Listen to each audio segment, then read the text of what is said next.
officers of the newly organized Student Body Councils of the Government sa OHA base on Cagayan de Oro.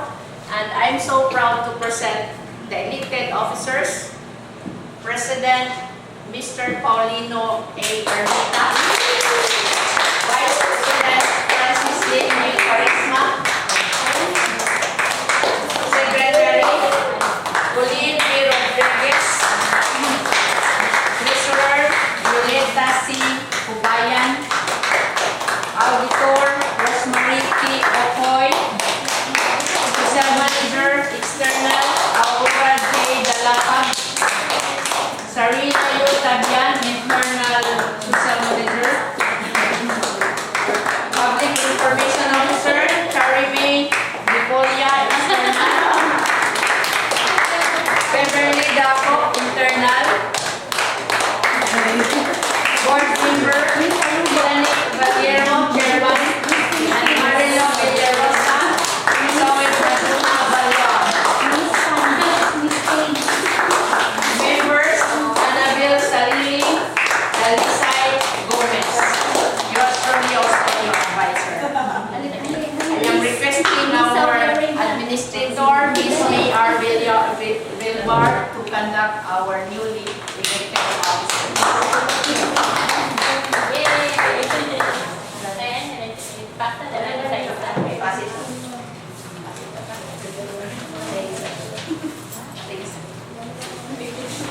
Share na lang ang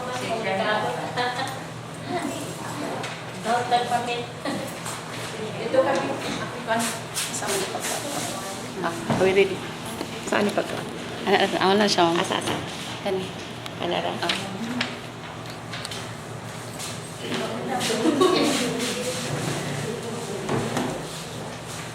Raise your right hand and repeat after me. I state your name, having been appointed as the Oaxaca Caregiver Training Center, Cagayan de Oro Branch, do hereby solemnly swear that I will recognize and accept the supreme authority of the student body organization, that I will maintain true faith and allegiance thereto, that I will support and defend the Constitution of the student body organization, that I will obey the laws, legal orders, and decrees promulgated by its duly constituted authorities, that I will and faithfully discharge to the best of my ability the duties of and that this obligation imposed by this oath of office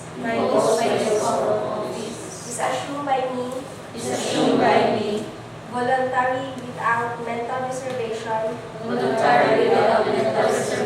on purpose of evasion.